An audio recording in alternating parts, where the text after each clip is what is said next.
Gobierno de Navarra. Nafarroako gobernua.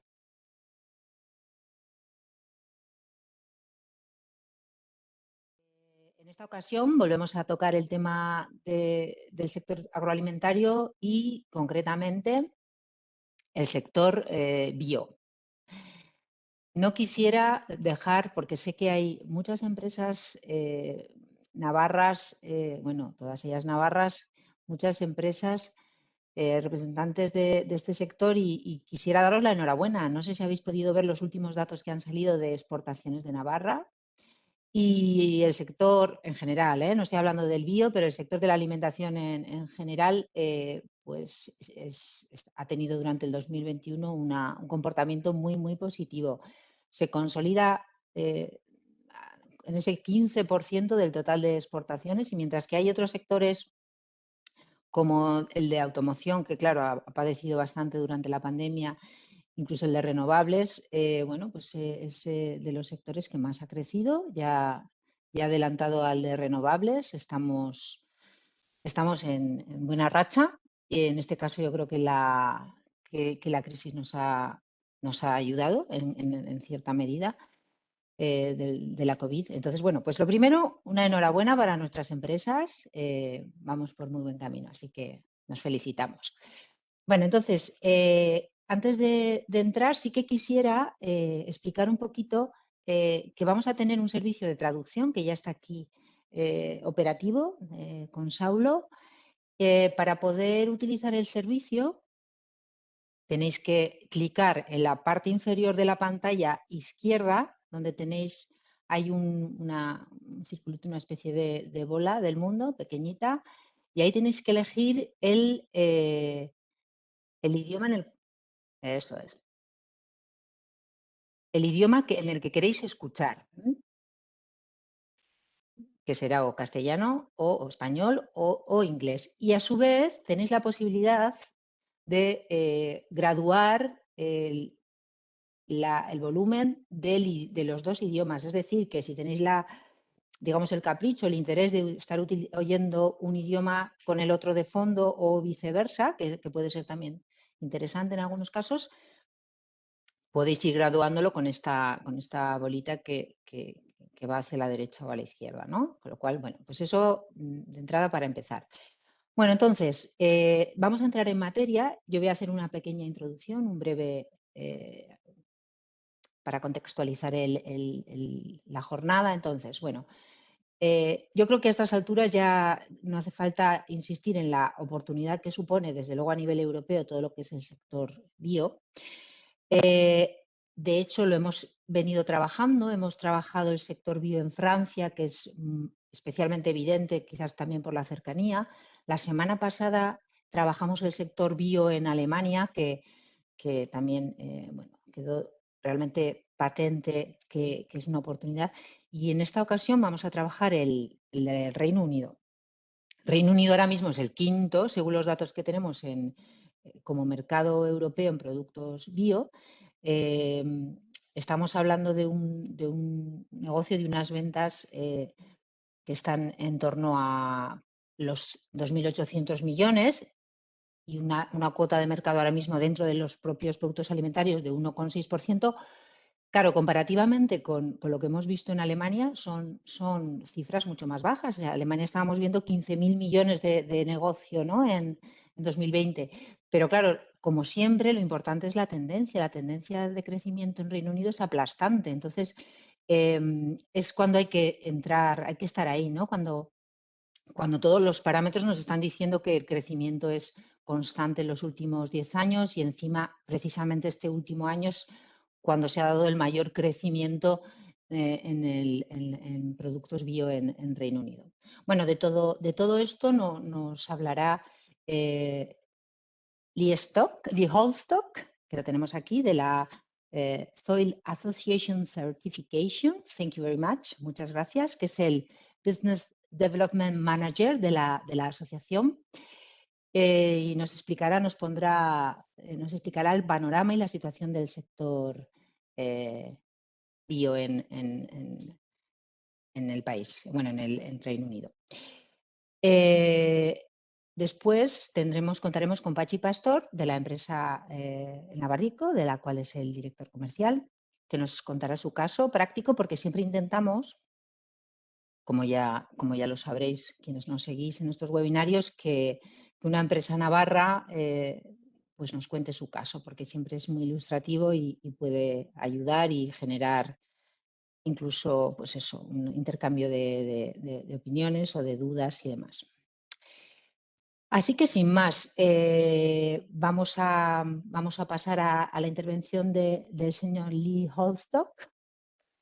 Te cedo la palabra, Lee, cuando quieras. Muchas gracias por estar aquí con nosotras y adelante. Sí que quiero decir que sois, según los datos que tenemos, la líder, digamos, dentro de las entidades de certificación bio en Reino Unido, estáis en los primeros lugares. Así que gracias por estar aquí. Adelante.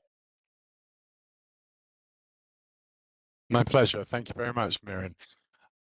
Hopefully you can see my slides coming up on the screen for you. It's not so easy for me to see them, but is that okay? Okay, thank you very much. So I have around 20 minutes to cover the market in the UK for bioproducts. I also want to talk to you a little bit about the performance in the different channels to market, the categories, and a little insight into the thinking of UK consumers.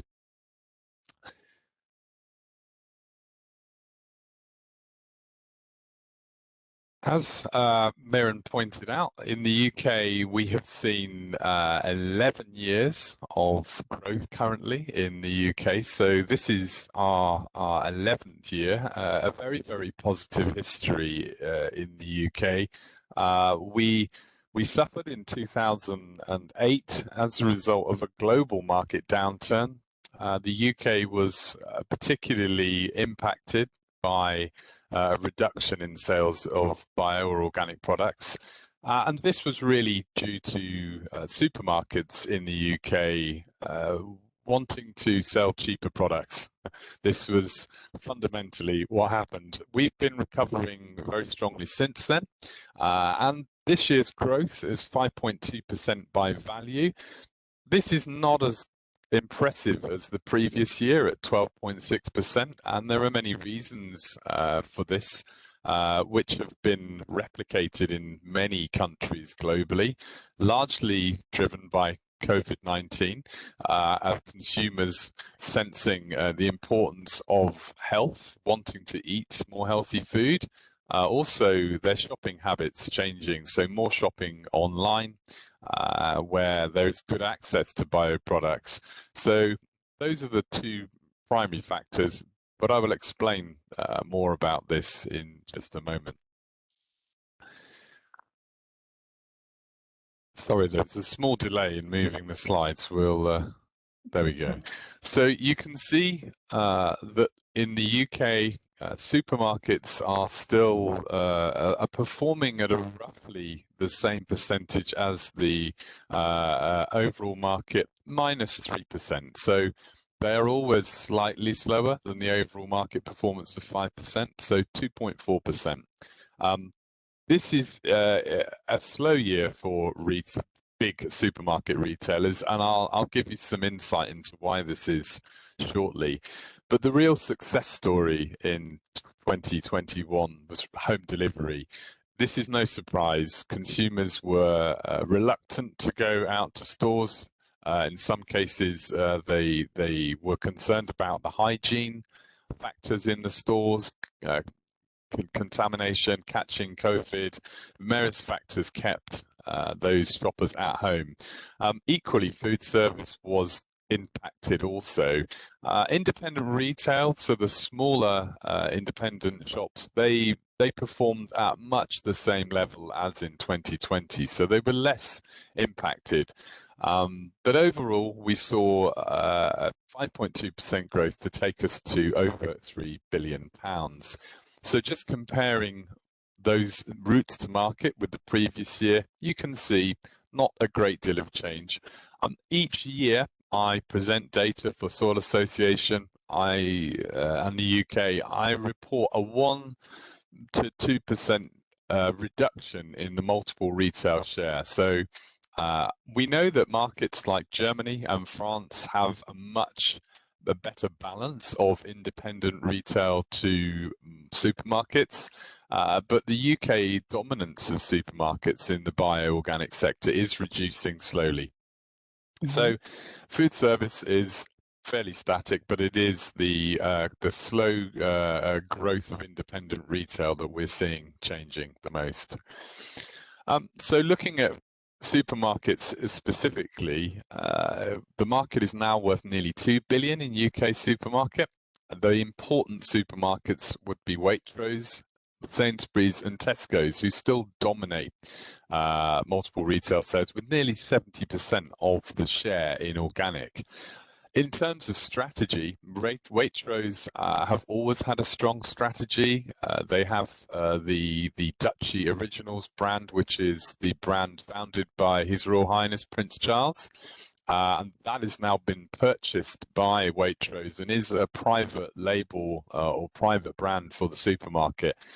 Organic was very close to the Prince's ethics and his ideals. So, of course, this is strongly associated with the brand and is very important to Waitrose.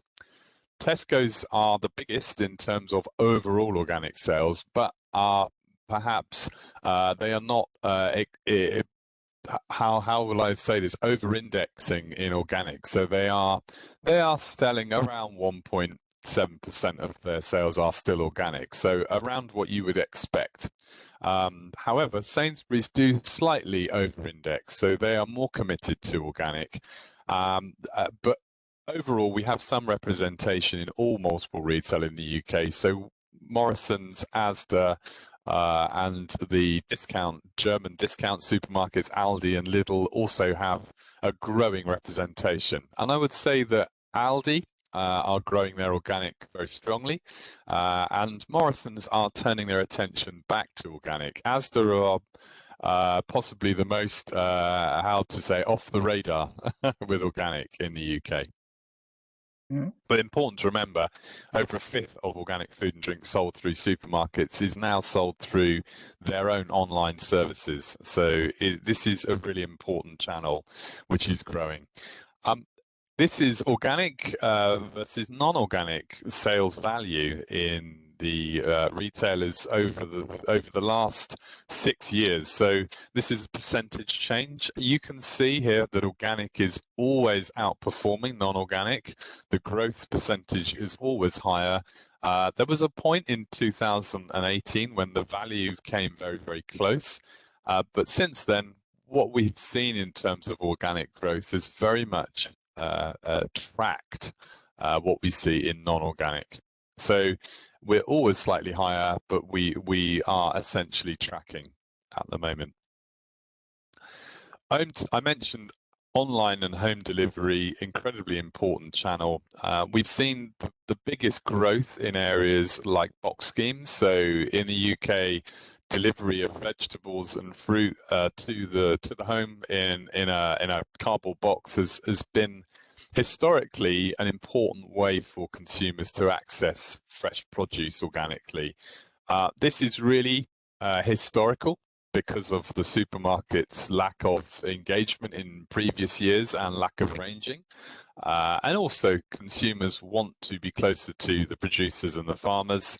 The UK has been quite slow culturally on this, and we've been playing catch up, I think, for some years. And farmers markets have become popular in the UK in the last 10 to 15 years. Amazon are incredibly important. One thing I will say about box schemes is not just fruit and vegetables. They are changing their mix. There's much more diversity there. So Amazon have now 8,500 Sort Association certified products now listed. So they are growing in importance. I should say at the beginning that Sort Association certifies around 70% of products in the UK. And we have 92% of the non-farm businesses, so the processors, distributors, brands are certified with us. There are 2 other certification bodies in the UK, but they are much, much smaller. And we are a not for profit, so we are owned by a campaigning charity, which is quite, I think, quite unique for an organic certifier. So the important thing about online retail has been the increased range and choice for consumers. We've seen for many years consumers telling us that they would purchase more organic if they could have the range and the choice. So online is really important for creating that range and choice for consumers. Independent retail has been it's also seen some growth. This is historically quite typical.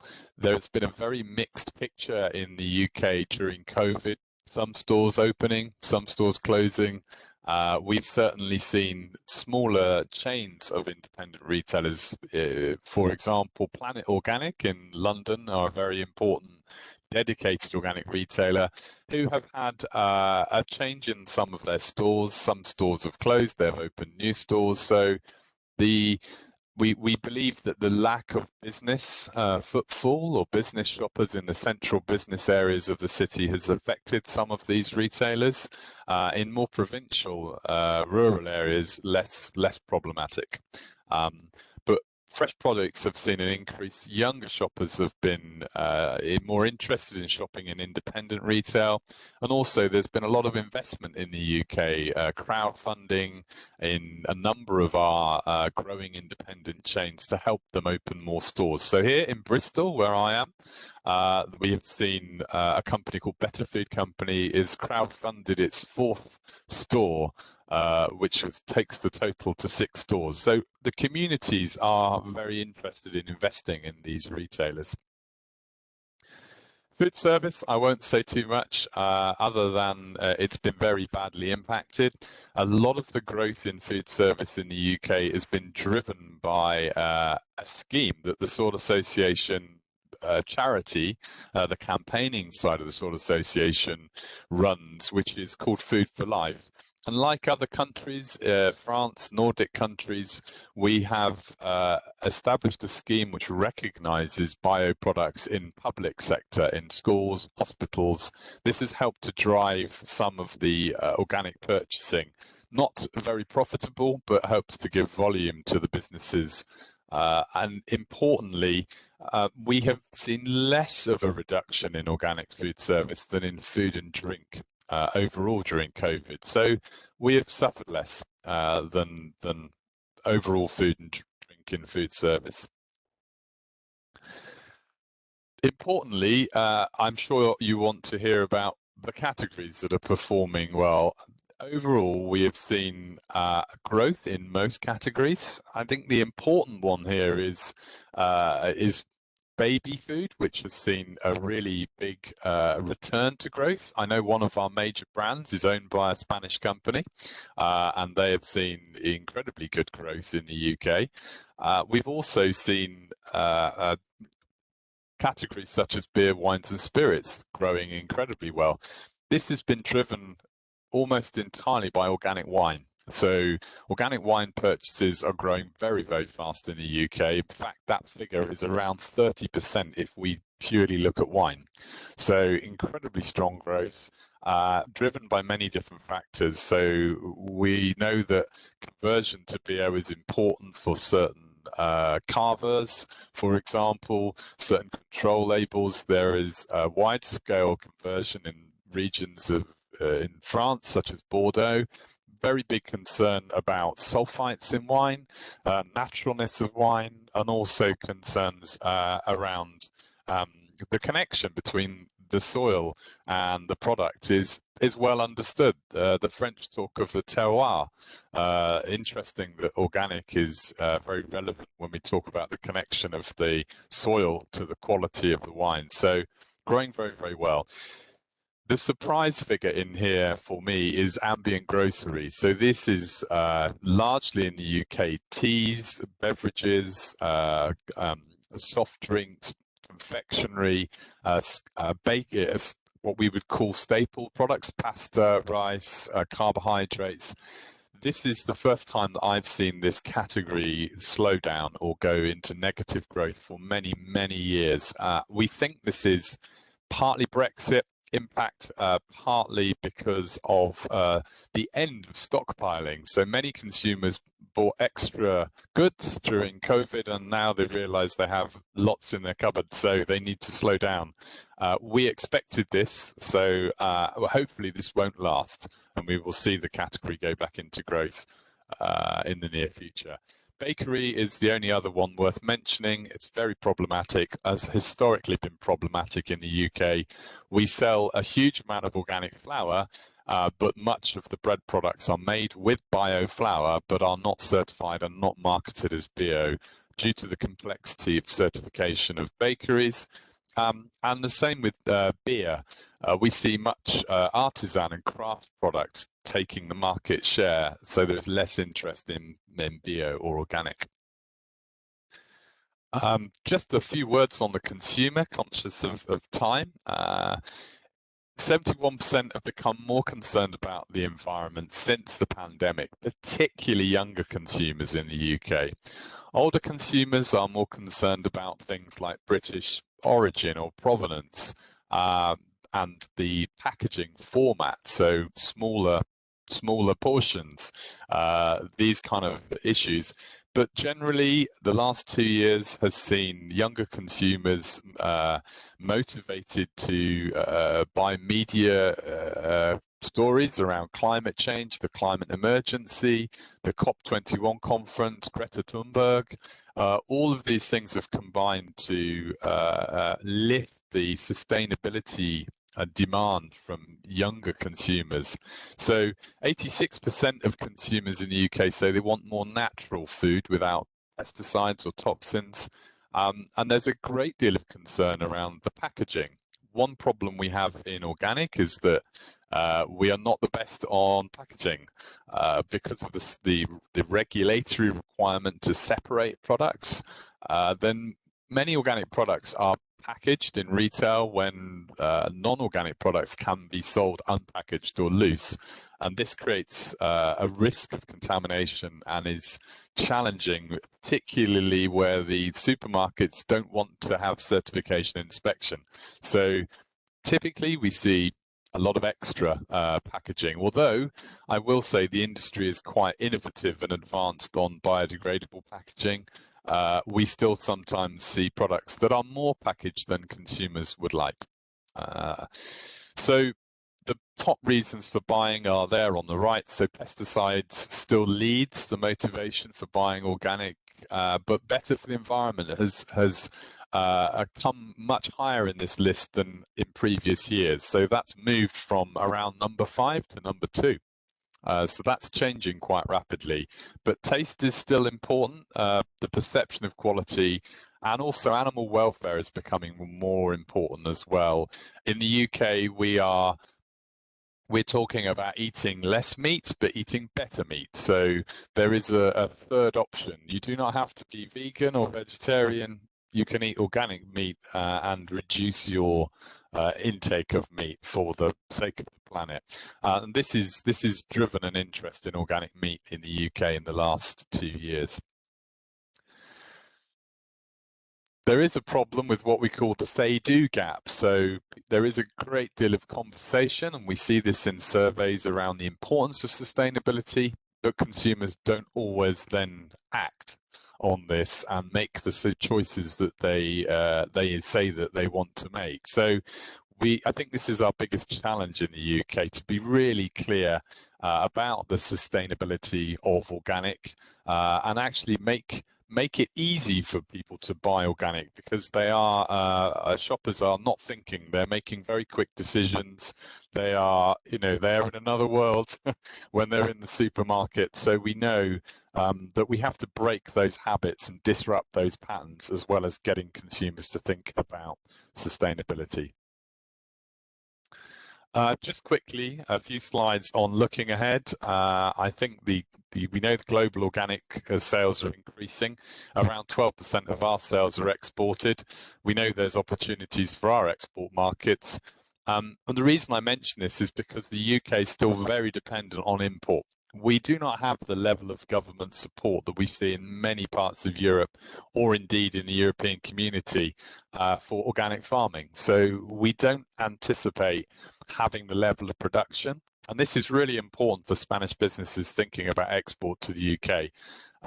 We are not growing enough of our own food, and the market is growing faster than our land area. Our land area for organic is still around 5%, and it's been at 5% for many years.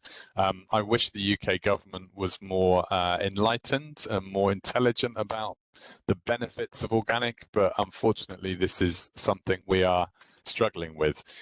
So there are opportunities there for businesses who want to take advantage of that growing market. Brexit and COVID have continued to be challenges.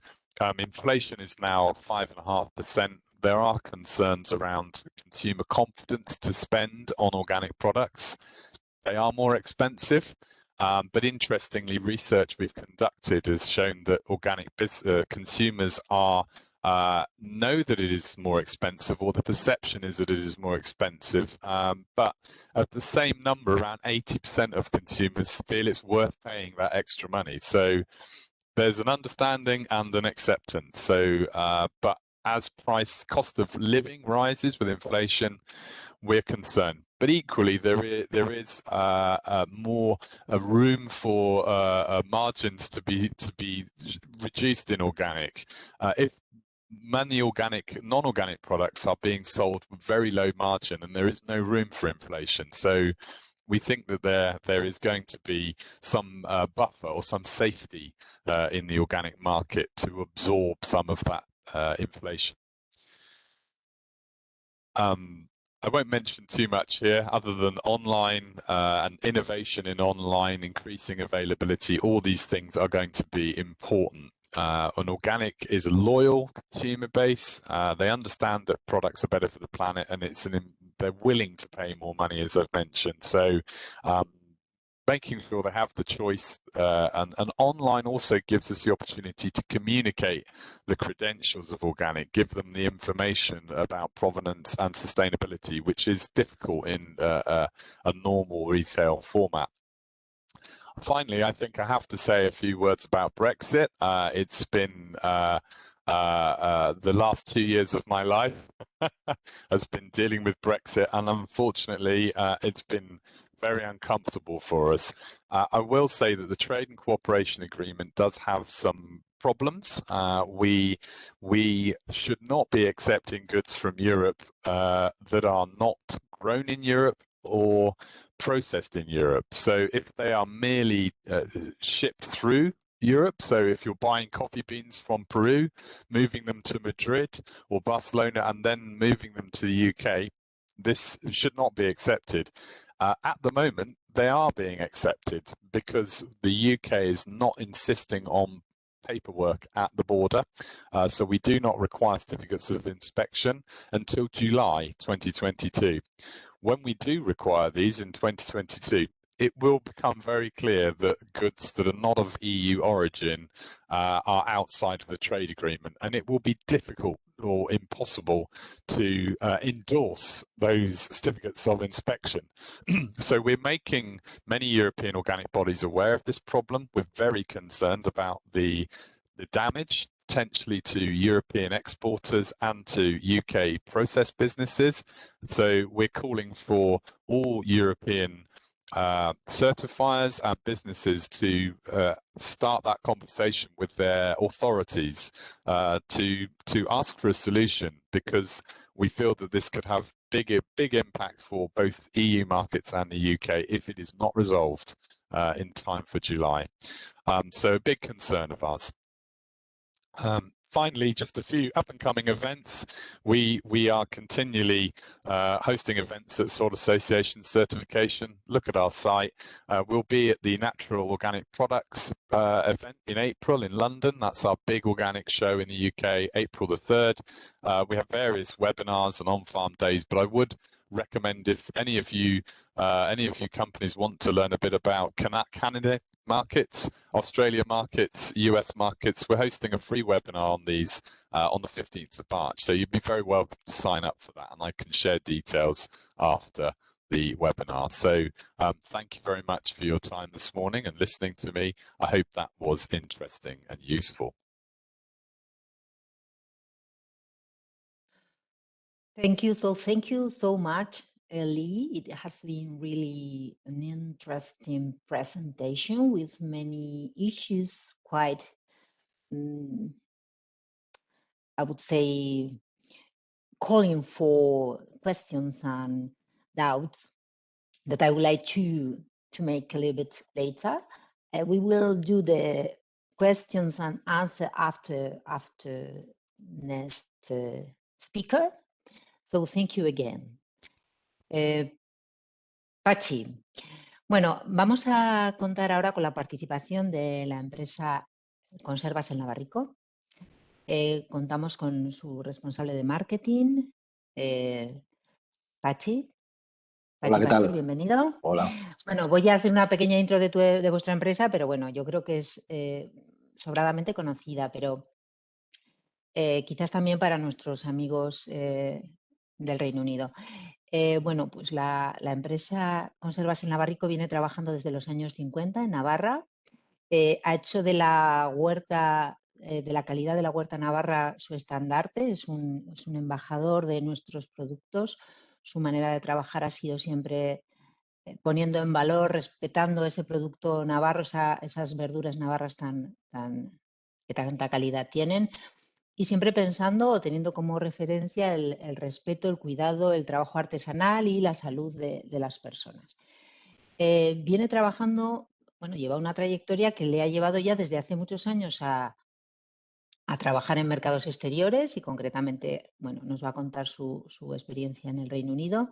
Trabaja tanto la alimentación o las conservas, digamos, estándar como las bio que comercializa bajo la marca Monjardín, ¿verdad, Patxi? Eso es. Pues Patxi, ven, te escuchamos, cuéntanos vuestra experiencia y adelante. Gracias. Vale, pues gracias por la invitación. Bueno, vamos a contar nuestra pequeña historia. Bueno, pues la empresa, realmente el nombre de la empresa es José Salcedo Soria S.L, aunque sí es cierto que somos más conocidos por nuestra marca principal, que es el Navarrico. Somos una empresa fundada en 1960 y está ubicada en San Adrián, en una superficie industrial de unos 18.000 metros cuadrados y tenemos una media de empleados de unos 60, dependiendo la temporalidad de cada producción, claro, que no lo marca el campo, nos marca la materia prima.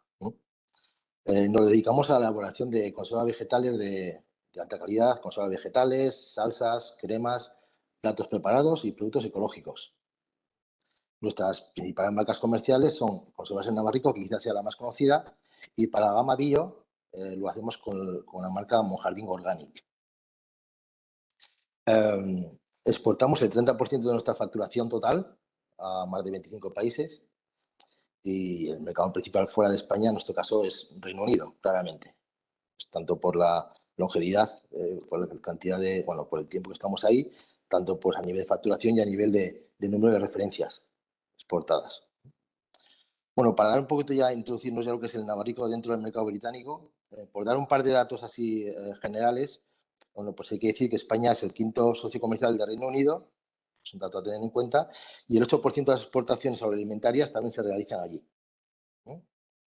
Nosotros llevamos trabajando en el mercado británico más de 30 años, como he comentado anteriormente, y lo hemos hecho por medio de un solo importador, lo cual no quiere decir que haya sido sencillo, porque durante este tiempo, para conseguir los diferentes hitos, pues hemos tenido que adaptarnos, pues tanto a nivel productivo, como a nivel de legislación de etiquetado, como en sistemas de producción, como en seguridad alimentaria, está claro que cada día más importante, y por supuesto pues, adaptándonos pues casi día a día a la nueva normativa post-Brexit, ¿no? Que realmente ha sido una época pues muy confusa y todo se convertía en un plan de contingencia continuo, ¿no? Había que adaptarse pues poco a poco y casi cada día.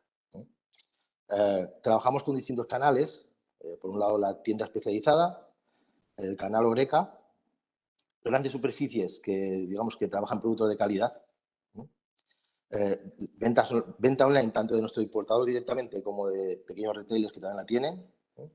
Y también en plataformas digitales de mucho más, mayor calado, que realmente pues ya no es que sea el futuro, sino que ya se presente, ¿no? Y ahí ya llegamos hasta la máxima potencia, ¿no? Ahora. Por dar un par de datos para que pongamos en contexto todo esto, os voy a decir un pequeño rango histórico desde 2017 a 2021 de lo que ha sido la evolución de los productos bio en el mercado británico para nosotros. En el año 2017, nuestra venta de productos bio sobre el total de las ventas de Navarrico allí suponía únicamente el 1,97%. Al año 2018 ya incrementamos esta venta en un 22%, la venta del producto ecológico. El año 2019, y pongo énfasis en este año porque fue el mazazo de la pandemia, ¿no? Cerró la Canabreca, el confinamiento y todo lo demás que todos ya conocemos, pues aumentamos nuestras ventas bio en un 147%.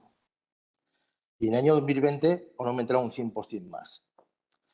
Con esto quiero decir, en el 21 se ha mantenido, con esto quiero decir que si hemos empezado en 2017, que nuestros productos bio representados en Reino Unido suponían el 1,97%, hemos acabado en 2021 casi en el 10%, de la totalidad de nuestras ventas allí. Esto marca un poquito lo que es la tendencia, ¿no? Y digamos, pues por hablar un poquito de los motivos de esta evolución, pues bueno, yo tendría muy claro que, bueno, que por supuesto la tendencia está muy marcada por la demanda de alimentación saludable, que cada día es más bueno, palmaria, ¿vale? Productos bio, vegetarianos, veganos, bueno, pues productos de alimentación, pues eso, pues que no sea perjudicial, ¿no? Para nosotros hay un concepto muy importante a nivel intrínseco en nuestra empresa, que es el concepto de la sostenibilidad. Nosotros trabajamos en un entorno rural y nuestro deber es mantenerlo y cuidarlo, porque realmente vivimos de esto. Y esto tenemos que ser capaces de llevarlo a nuestro producto final, ¿no? Tanto a nivel de comunicación como a nivel de packaging y a nivel de, bueno, pues todo lo que te puede decir uno de nuestras referencias, ¿no? Y realmente, pues por ejemplo, antes han hablado en la anterior ponencia de la importancia de los envases, ¿no? En nuestro caso, trabajamos toda nuestra producción ecológica en envase de cristal, no utilizamos ningún tipo de plásticos y bueno, intentamos que sea lo más sostenible posible, ¿no? Además, al trabajar conservas vegetales, hay que decir que, bueno, que nuestros productos gozan de una larga vida útil, entre 3 a 5 años, y no necesitan frío para almacenar. Esto quiere decir que logísticamente pues, es relativamente sencillo, ¿no?, para exportar. Y luego una cosa, bueno, yo creo lo más importante es la evolución de la venta en los canales digitales, que también lo han comentado. Sobre todo motivadas por las restricciones COVID, que bueno, que aunque esto ya estaba en alza, digamos que yo creo que ha acelerado el proceso, ¿no? Y realmente, pues, los grandes crecimientos del producto, en este caso bio, pero en general, en los años 19 y 20, pues se refiere casi exclusivamente a esto, ¿no? Pues, porque, digamos que este tipo de plataformas, el cliente final tiene más posibilidad de elegir, tenemos más visibilidad y, bueno, y estás más expuesto, ¿no? Digamos, es así. Por poner un ejemplo de este tipo de plataformas, pues hombre, pues una puede ser Ocado, puede ser Evil & Call, puede ser Amazon y alguna otra que también han comentado anteriormente. Y digamos como referencia en el canal analógico, fuera de lo digital, pues también para nosotros ha sido una referencia históricamente Whole Foods, ¿no? Que al final esta cadena pues siempre apuesta por los productos naturales, pues libres de insecticidas, de pesticidas y demás, ¿no? Eso digamos que es así. Y bueno, y realmente pues nosotros modestamente, como recomendaciones para exportar al Reino Unido, pero creo que es bastante importante, por supuesto, a las empresas que vayan a comenzar a exportar ahora o que quieren empezar a trabajar allí, es bastante importante controlar, por supuesto, los requisitos aduaneros, sobre todo pues de donde venimos respecto al Brexit, pues porque realmente hay un antes y un después, ¿no? Reino Unido pues se ha convertido en un país tercero respecto a lo que es la legislación de exportación o a la normativa de exportación, y hay que tener pues un número OIRI, hay que tener el número REGS, hay que trabajar para fumigados, hay que fijar un Incoterm, todo lo que se refiere a todo esto, ¿no? Hay que tener, bueno, hay que contratar un agente aduanero tanto para la exportación, cuando salga de origen, como para importación cuando llega a destino. Eso también es bastante importante, ¿vale? Creo que otra cosa importante también debía ser implantar sistemas de seguridad alimentaria, porque en este caso, cuando hablamos del Reino Unido, lo más claro sería BRC, porque muchas de las cadenas, sobre todo grandes cadenas de distribución, pues lo solicitan. Creo que es, bueno, pues es el básico, ¿no?, y necesario. Y luego también hay que tener en cuenta lo que he comentado anteriormente, la legislación de etiquetado, pues quizá también en este momento tan convulso, pues también es importante adaptarnos a las circunstancias, ¿no? Y para las pymes que no tienen pues, una capacidad de tener una oficina comercial aquí o implantarse directamente, pues que bueno, es nuestro caso, por supuesto, pues sí que recomendaría pues, un poco apoyarse en un importador que tenga conocimiento tanto del nicho de mercado a quien quieren ir dirigidos, como también para la gestión del propio proceso de importación respecto a, pues, a documentaciones, permisos y demás. Y bueno, y realmente, pues bueno, pues es un poquito nuestra exposición a grandes rasgos dentro de 10 minutos y bueno, y estoy pues también, pues si queréis preguntar algo, encantado y eso. Muchas gracias. Muchas gracias a ti, Patxi. Bueno, pues vamos a abrir el turno de preguntas. Podéis hacerlas bien por el chat como pues levantando la mano y planteando de viva voz la cuestión. Tenemos una mano levantada de Luis Manuel Cárcar, que no sé si se mantiene o ha sido casual porque lleva un rato. Si es así, por favor, o bien lo pones en el chat o bien te abrimos el micrófono, dinos lo que te parezca. Bueno, mientras tanto, a mí me gustaría plantear o comentar algunas de las cosas que habéis ido diciendo. Bueno, me ha resultado, me ha parecido que refuerza la oportunidad que hemos detectado en el Reino Unido. Primero, lo que ha comentado desde luego Lee en relación con el crecimiento del sector, que todavía ha venido más reforzado por lo que nos has contado, Patxi, de los incrementos tan enormes de los últimos 2 años, en concreto para vuestra empresa, ¿no? Y hay una cosa que es especialmente relevante, que yo personalmente no conocía, que ha comentado Lee, que tiene que ver con las políticas de apoyo del gobierno británico al fomento de la producción ecológica. Esto es muy, muy relevante porque no es el caso de otros países, como es Alemania o Francia, que conocemos quizás un poquito más. Y bueno, pues a mí personalmente sí que me interesa igual un poquito más de detalle en esa línea, pero bueno, es un interés, no sé, yo creo que relevante, ¿no? Sí que le quisiera preguntar también a Patxi un poquito más, si puede ser, sobre si pudieras hablarnos un poco más del consumidor o la clientela británica. ¿Qué aspectos, tú que tienes experiencia en más países, diferenciales quizás con respecto a otros países europeos en los que estéis trabajando? Si hay algo remarcable, porque sí que es cierto, de lo que nos contaba Lee, del perfil del consumidor, bueno, los elementos que definen al consumidor de bio, pues en Alemania, o sea, son parecidos, aunque a veces cambia el orden, ¿no? Pero vienen a ser pues la preocupación por la salud, la preocupación por el medio ambiente. El precio sí que cambia según los países. En Alemania parece ser que les importa menos, aquí parece que en Reino Unido les importa un poquito más, pero bueno, no sé. Y en general igual del mercado británico, que te parezca destacable.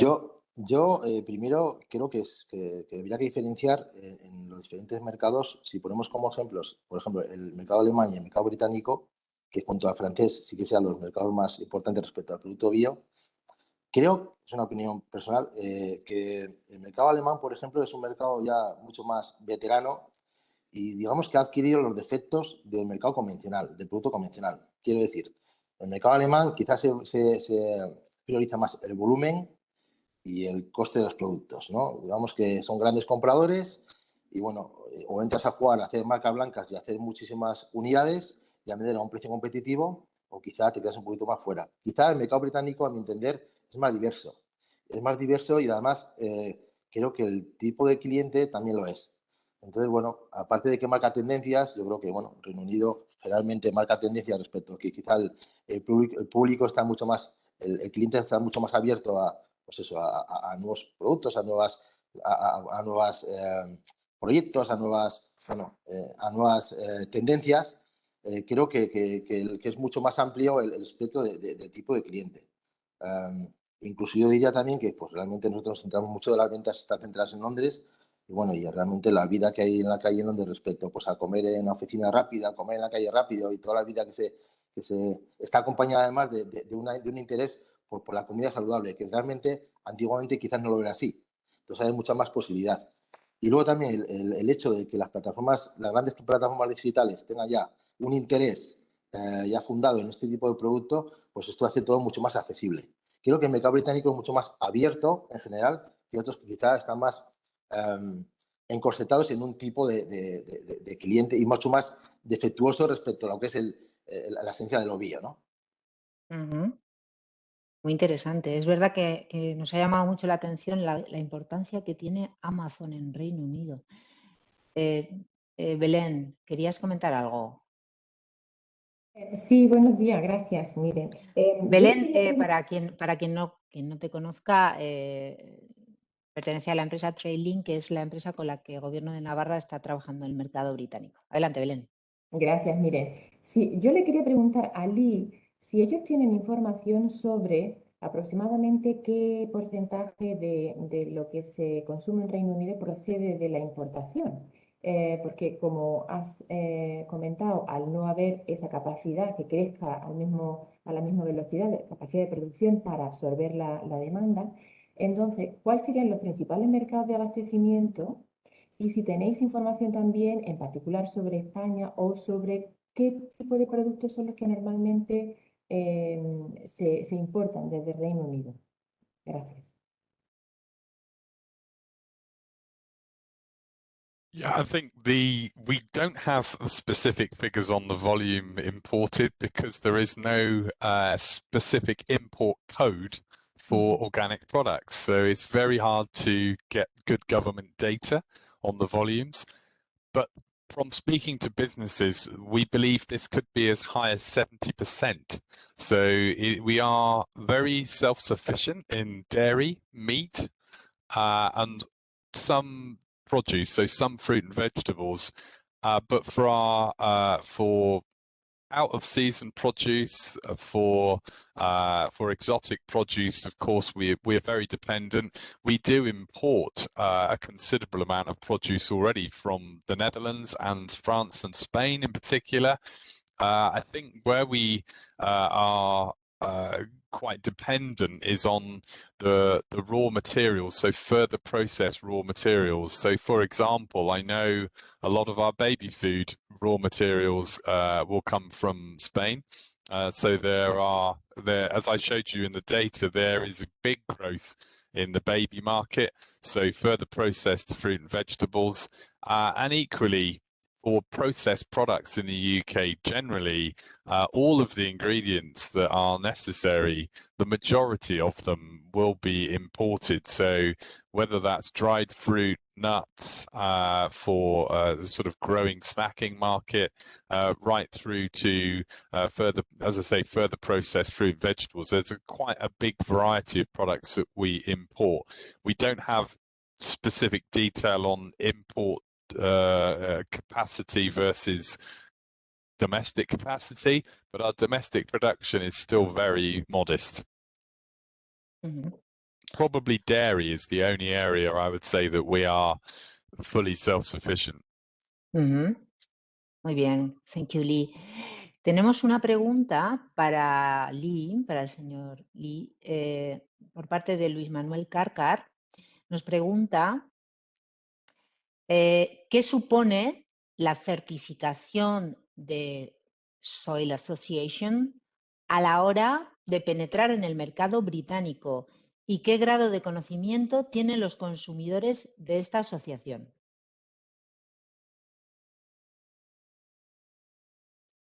Yeah, as I mentioned earlier, our symbol appears on 70% of products in the UK.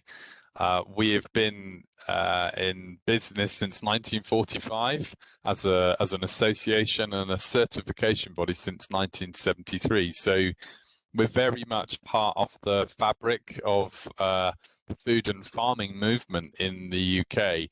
And as we are a campaigning charity, we are campaigning not just on organic, but all areas of sustainable land use and health. So we are the biggest, one of the world's biggest forestry certification agencies as well. So we are very, very much involved in FSC certification, and all of the new carbon schemes around woodlands in UK is a big area of opportunity. So we are very broad, working from hospital kitchens to forests, and we're very well recognised. Consumers still have a challenge understanding labels. We've recently looked at research comparing from an independent body in the UK, looking at called YouGov, and they looked at recognition of marks and logos, and we are around the same level of recognition as the Fair Trade logo. We're not as high as Red Tractor, which is a government basic level farm assurance. But what's interesting is not only are we growing quite rapidly in recognition from a fairly sort of, a good base, but equally the sort of the sentiment or the intention or good feeling around organic is growing faster than in any other area, including marine stewardship labels for fish, fair trade, cruelty labels for animal welfare. We are seeing the fastest growth in good feeling and recognition. Muy bien, thank you. Tenemos otra pregunta para ti, Lee. La pregunta la hace Carlos de la empresa Biotraía. Y la pregunta es la siguiente. ¿La certificación en agricultura biodinámica está valorada en Reino Unido?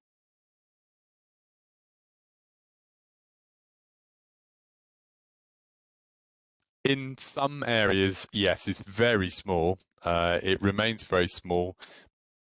Probably the area that it has the most traction in the UK would be in wine.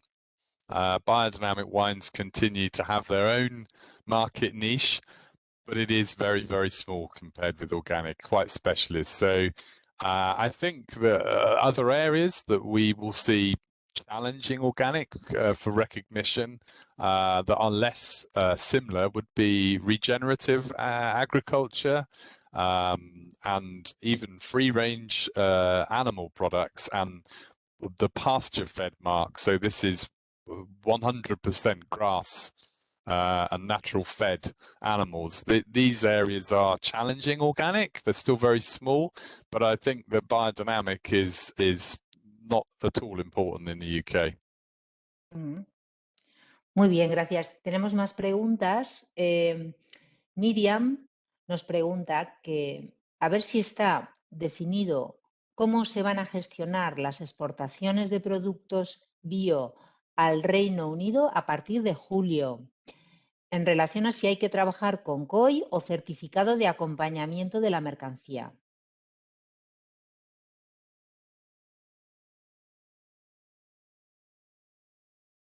Yeah, that's quite correct. From July, a GB, a certificate of inspection. So we hope this will be like the Traces NT system in the EU, but currently it's a paper-based system. This is not good. We need this system to be digital, to be efficient and fast. We do have a system called IPAFS, IPAFS. And this is currently used by the government for imports of animal products. The hope is that this will be changed and will encompass bioproduct approvals. But yes, on July the 1st, we will require these certificates of inspection for every consignment. The certifier, there must be a certification for the exporter in Spain. There must be certification for the importer in UK. There also must be certification for the first consignee. So this is the person who physically receives the goods and makes checks on the goods. So a lot of additional certification required in both UK and Europe. And as I mentioned earlier, the really important thing around the 1st of July is that if a product is not grown or processed or mixed in Spain, if it is merely imported into Spain from, let's say, another third country, and then it may be only packaged and then re-exported to the UK, this is outside of the trade and cooperation agreement with the EU. So your certifier in Spain should not be able to endorse the certificate of inspection. So this is, I can't overstate this. This could be a significant barrier to trade in July. So we're working very hard to try and persuade the European Commission that we need another solution. Muy bien, gracias, Lee. Hemos puesto en el chat, ha colgado Joseph un link donde, bueno, para recordaros que contamos en Navarra con un puesto de información para transportistas de mercancías en la medida que esto pueda ser relevante para vosotros. Y siempre, desde luego, podemos atender dudas y trasladar las dudas que tengáis a quien pueda resolverlas en relación con el Brexit, para que sepáis. Bueno, pues hasta donde yo... A ver si... Sí, aquí has colgado, Lee. Vale, has contestado certificado orgánico de inspecciones, no se requieren hasta julio. Cuando esto comienza, muy bien, perfecto. Pues yo creo que no tenemos más preguntas, así que no me queda más que recordaros que la información sobre el mercado bio británico que hemos realizado, el estudio de mercado, lo tenéis disponible en nuestra web, Plan Internacional de Navarra.es, así como cualquier otra de las dudas que tengáis las podéis trasladar a través de esta página web. Creo que ha sido muy interesante. Quiero agradeceros al señor Lee, a Patxi, por supuesto también a Belén y a Saulo en la traducción por el trabajo que habéis hecho, por vuestra aportación y seguimos trabajando con nuestras empresas. Muchas gracias. Muchas gracias. Gracias. Chao. Muchas gracias.